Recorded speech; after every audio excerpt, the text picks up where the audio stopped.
Welcome to Activate Your Introvert, the podcast for entrepreneurs and business leaders to help unlock more productivity and creativity so you get a better business. Now, it's fair to say that at the moment, with new and uncertain times are surrounding us, and it's thrown everybody, both introvert and extrovert. We have teams working from home, and some people saying that they are incredibly lonely as they adapt to work from home. Now, there's nothing in that list that says this affects introverts more than extroverts, or vice versa. But here's a few things I do know, and I wanted to focus on today.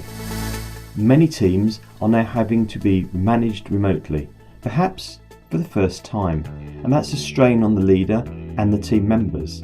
It can affect introverts and extroverts differently. So I've got some thoughts on that. Many teams are having to work and meet online rather than face to face. And I was discussing this with award-winning personality profiler Vic O'Farrell, who's got some tips that I'll share shortly. I keep hearing how introverts should be happy at working from home as they don't like mixing with people. I don't actually agree with that one at all.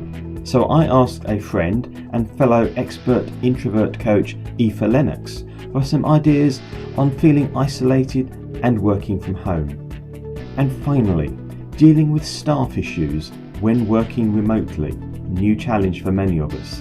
I asked friend, coach and expert in dealing with problems, Clare Haynes, for some ideas. And if you'd like to talk about any of the issues that are raised in this podcast or others relating to introverts, please visit introvertinbusiness.co.uk. Managing your team remotely can be harder than doing it face to face. You can't see them react, for one thing. Then there's the ever-present "are they working" question that sits in some people's minds. Introverts, of course, may well enjoy the peace of working from home without interruptions, and many of them are far more productive, especially if you've given them tasks that involve some kind of structure or you've agreed a structure with them.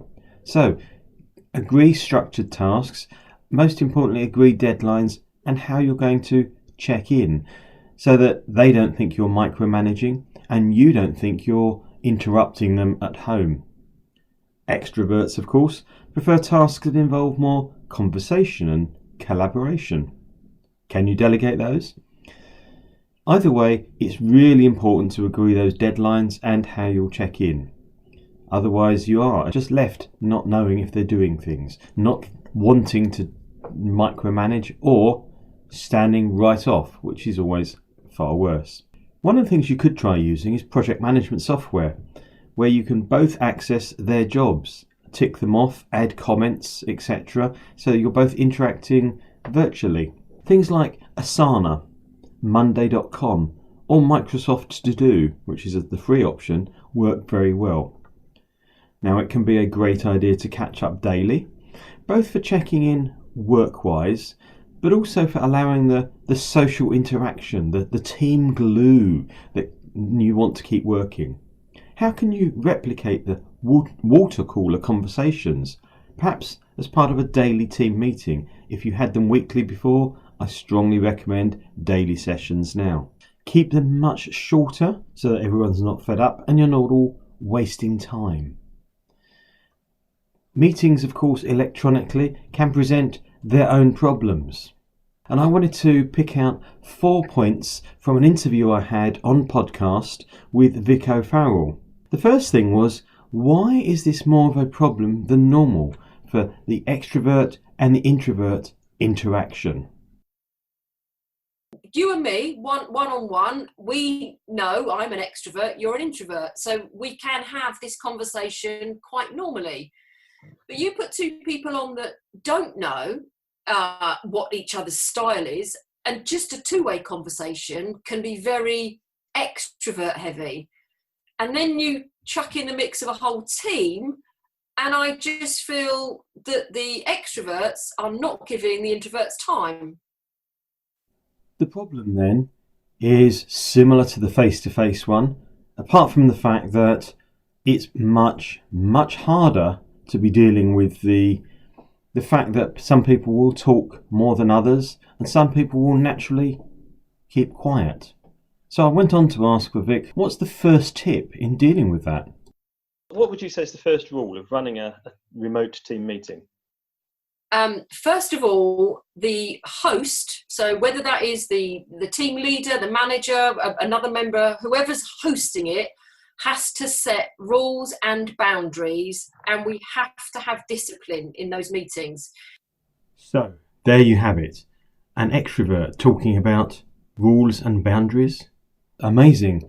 But seriously, agendas, pre-read, much, much more important if you're going to keep focus during a remote meeting. How do you then go on to deal with the fact that some people won't stop talking and others don't start? Great point there, but can I just stop you for 1 second, because I just want to bring John in, because I know John's got something of value to add. So hold those thoughts, Vic, mute me, bring in the other person, because if the extrovert has got something of true value, they will remember it and want to still add it. But if they were just waffling... So don't worry about stopping people or perhaps interrupting them, as long as you're doing it politely. Of course, you may want to be able to know when other people want to join in. How could you go about that one? I asked Vic and she had a great idea that was also a bit of a laugh. You have the ability, and I know this is a podcast, so it doesn't really work very well, but you have the ability to put your hand up if you want to say something. So let me just tell the listeners what happened there. Vic has got a little orange disc. You know, I guess it's like one of those speaking bubbles you'd see in cartoons. And all Vic did was, every time she wants to say something and she can't shut me up, she holds up this speech bubble, and I immediately know that she wants to talk. Now, and that's a really good one, because you could then just unmute if you're not all unmuted all the time. So ways of letting each other know that you want to talk rather than just butting in. I want to give a great vote of thanks to Vic O'Farrell. Vic has been on 2 other podcasts with me, and one of the episodes was solely on that subject of meetings. Vic you can get hold of at motivationalvoice.uk if you'd like to. Structure the meetings, give ways and plan beforehand how you'll each interrupt each other, teach everyone to be a little bit more patient. And finally, of course, always remember that in the office, you've got that chance for the bit of social interaction. Allow a few minutes for that before or after the meetings, or have a completely separate team gathering for 10 minutes once a day, just to chat.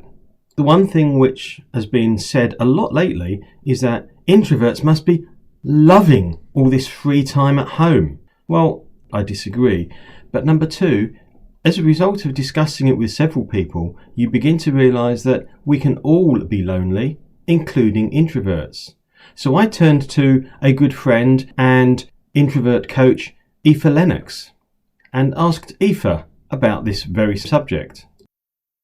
Aoife, you recently wrote about a report showing that 20% of introverts are in fact lonely when working from home, which sounds a bit odd because, of course, everyone says, oh, introverts love being on their own. And I just wondered, given that we're now in lockdown and many, many more people are working from home, have you got 1 or 2 tips that came from your work on that report? Sure, absolutely. So yeah, you're absolutely right. The perception is that introverts, love working from home all of the time. And while it suits us a lot of the time, we are also social human beings and we need that connection with others. So my suggestion for introverts who find themselves in that position is that, first of all, it's find what works for you, but every day make some effort to reach out to colleagues. So whether it's a phone call, whether it's a web call, whether it's, being involved in some sort of meeting, but that you've got some sort of connection every day with people, I think is really important. And then the second thing would be share what you're doing. So as an introvert, we can dive really deep in our work. We can get really lost in our work, and that's great and that's strength. But then it's also important to feel connected to the others that you work with too. So maybe it might be kind of getting some feedback on what you're doing, or maybe sharing something that went well. So it's all part of these shared experiences, and just feeling connected and part of a team, I think, is really important. So I'd encourage people to do that even while working from home, during this time of lockdown. No, I think that's brilliant. And I was chatting to a couple of my clients along similar subjects, and I was saying, well, one of the other things you could do when reaching out to others, just think of the support you could be providing to people that are really struggling because they are extroverts and brave at contact all the time. You could be reaching out to some of them and helping them, as well as getting them to understand you more. Yeah. This is a really interesting experience for all of us. Yeah, so we can all learn for sure. Thanks for your time, Aoife, and I look forward to catching up some other time soon. Great. Thanks, John. We'll be catching up with Aoife in a few weeks' time. Meanwhile, if you want to get hold of her, insidestrategies.ie. That's IE for Ireland. Now, one other thing that people say to me about working from home: how do you have difficult conversations? Let's be honest, it's difficult enough when you've got to have a conversation across the introvert-extrovert boundary, let alone do it remotely. So I turned to another good friend of mine, Clare Haynes, who's an expert in dealing with problems and difficult conversations. Hi, John. I think that one of the things that we have to remember, even more so now, using remote access more than we might have done before, is to go right back to the start and think, right, what assumptions am I in danger of making? Which we know happens between introverts and extroverts a lot sometimes, because we're comfortable with one way of speaking or having a conversation, that someone else is comfortable with that same channel. So someone might quiz saying, why can't I get that person to turn their video on Zoom? The first question should be, well, are they comfortable with Zoom? Would they prefer phone? Should we start this conversation by email? Should I send them some questions in advance? How could I prepare this person for this conversation? And obviously, the more difficult the conversation is likely to be, then the more you can prepare the person, the better it'll be. And leading on for assumptions then, but along the same thread, is that whoever we are, whether we're introverted, extroverted, whatever our personality traits are, whatever we're dealing with, it often just comes back to being really attentive, and we often like to think we're good listeners, but just properly listening to people. And when we do that, if it's a tricky conversation or a challenging conversation, or one that someone may not have immediate answers to, or that just needs a bit of care and understanding, sometimes it can help for us to help the other person or help ourselves by thinking, right, how can I separate the feelings and the facts in the conversation, so that if we're getting uptight about something or not understanding something, we're just a bit more of aware ourselves of, okay, how's this making me feel? How am I reacting because I'm feeling that way? What actually do I know for certain, or what questions do I need to ask to gather the facts before I respond or before I react? And also having that separating conversation with somebody else to actually draw you together by saying to them, how do you feel about this? What actually facts do we have? What can we do with those facts? Do we need to do anything with the feelings? Because now more than ever, people probably are going to be more at an advantage if they can express themselves fully, but sometimes that can just take a bit of unpicking. So watching the assumptions, being really attentive with the listening.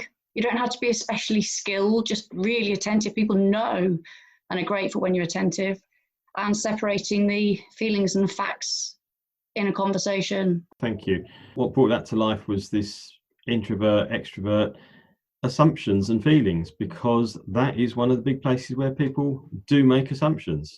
Claire, how can people get back in touch with you? What's your website address? It's wildfireatwork.co.uk. Thank you very much. Thanks, John.